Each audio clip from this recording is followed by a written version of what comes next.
चाहिए, कुछ भी करने में किसी भी तरह का झिझक नहीं होना चाहिए। तुम्हें तो ऐसे चलना चाहिए, तुम्हें बिंदास होके रहना चाहिए। तो यहीं पर जब हम अपने बच्चों की परवरिश करते हैं ना, तो हम अंतर कर जाते हैं, और यही अंतर हमें सही और गलत के लिए प्रेरित नहीं करता है, बताता नहीं है कि कहाँ हम सही हैं, कहाँ हम गलत हैं। और वहीं पे हम अपने बच्चों को इस तरह से नहीं समझा सकते कि बेटा तुम तो शक्तिशाली हो, शारीरिक रूप से तुम सक्षम हो, लेकिन मानसिक रूप से भी तुम्हें शक्तिशाली होना पड़ेगा। ये समझना पड़ेगा कि क्या सही है, क्या गलत है। हमें अपने बच्चों, लड़की हो या लड़का, दोनों को ये बताना पड़ेगा कि गलत के खिलाफ तुम्हें आवाज उठाना पड़ेगा, और गलत के खिलाफ आवाज उठाना ही चाहिए, क्योंकि जो सहता है ना, वो गलत करने वाले से ज्यादा दोषी होता है। इसलिए गलत के खिलाफ हमेशा आवाज उठाना चाहिए, तभी दूसरे को यह एहसास होता है कि हाँ वो यहाँ गलत था या गलत है। जुल्म करने वाले से ज्यादा जुल्म सहने वाला जुल्म दोषी होता है। और जहाँ पे स्त्रियों की पूजा होती हो, वहां आज एक खुद को श्रेष्ठ वर्ग मानता है और दूसरे को तुच्छ मानकर उसको अपनी पैर की जूती समझता है।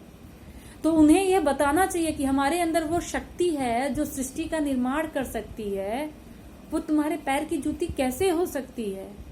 बात समानता और एकता की करते हैं हम, और एक महान अपने आप को महान बनता है और दूसरे को तुच्छ बना देता है। ऐसे में एकता का क्या करेंगे हम, समानता का क्या करेंगे हम। तो इसी मुद्दों को लेके, इन्हीं बातों को लेके जब हमारे अपनों के ऊपर गुजरती है ना, तो वो चीजें हमें समझ में आती है, और जब दूसरों के ऊपर होता है ना, तो हमें ये बात समझ में नहीं आती है। कहीं पे मैंने देखा था कि लिखा था कि जब हमारे अपने बहन बेटियों की बात आती है ना, तो हम उनके लिए शेर बन जाते हैं, और जब दूसरों की बहन बेटियों की बात होती है तो उनके साथ हम कुत्तों सा व्यवहार क्यों करते हैं। तो ये पोस्ट मुझे बहुत अच्छा लगा था, तो इसलिए मैंने यहाँ आपके बीच में कह दिया। तो अब मैं अपनी कविता शुरू करती हूँ। तो ये कविता है मेरी।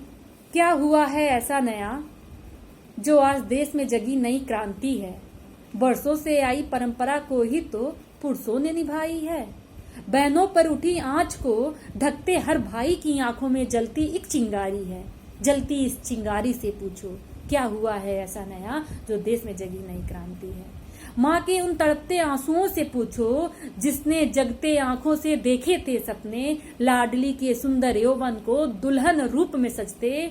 उन जगते सपनों से पूछो, उन सजते सपनों से पूछो क्या बीती है उन पर, उन बीती लम्हों से पूछो क्या हुआ है ऐसा नया जो देश में जगी नई क्रांति है।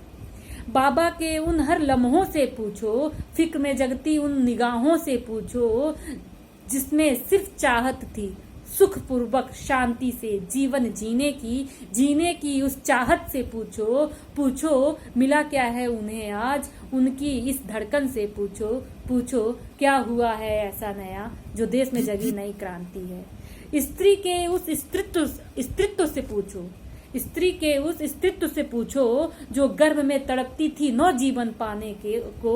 उस धधकती हुई धड़कन को सुन लो, जीवन भर गम पीने से अच्छा है कुछ पलों का दर्द ही सह लो। सहने की इन चाहत से पूछो क्या हुआ है ऐसा नया जो देश में जगी नई क्रांति है।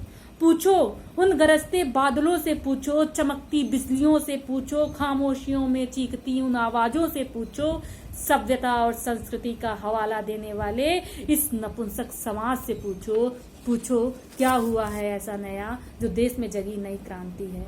समाज में रहने वाले इन पुरुषों से पूछो, हर अपनों के खातिर पराये से लगते इस डर से पूछो कैसा लगता है जब किसी अपने की लुटती है अस्मत। टूटती सांसों की इस आवाज को सुन लो, जीवन के खातिर हर गम को सहना, तो इस जीवन में स्त्री का क्या रहना। जीवन के खातिर हर गम को सहना, तो इस जीवन में स्त्री का क्या रहना। ऐसी इच्छा रखने वाली इन इच्छाओं से पूछो क्या हुआ है ऐसा नया जो देश में जगी नई क्रांति है। भ्रूण हत्या पर प्रतिबंध लगाने वाली इस सरकार से कह दो, भ्रूण हत्या से प्रतिबंध हटा दे और इस नपुंसक समाज पर लगा दे। जिसने भुला दिया है बहन बेटी और माँ का रिश्ता, रिश्तों को निभाने वाले इन नियमों को बना दे, रिश्तों को निभाने वाले इन नियमों को बना दे। पूछो क्या हुआ है ऐसा नया, जो देश में जगी नई क्रांति है। नियम बनाने वाले इन निर्माताओं से पूछो, जलते इस क्रोध की ज्वाला से पूछो, शांत पड़ने वाली इन सन्नाटाओं से पूछो, हर किसी से पूछो क्या हुआ है ऐसा नया, जो देश में जगी नई क्रांति है। क्या हुआ है ऐसा नया, जो देश में जगी नई क्रांति है। Thank you.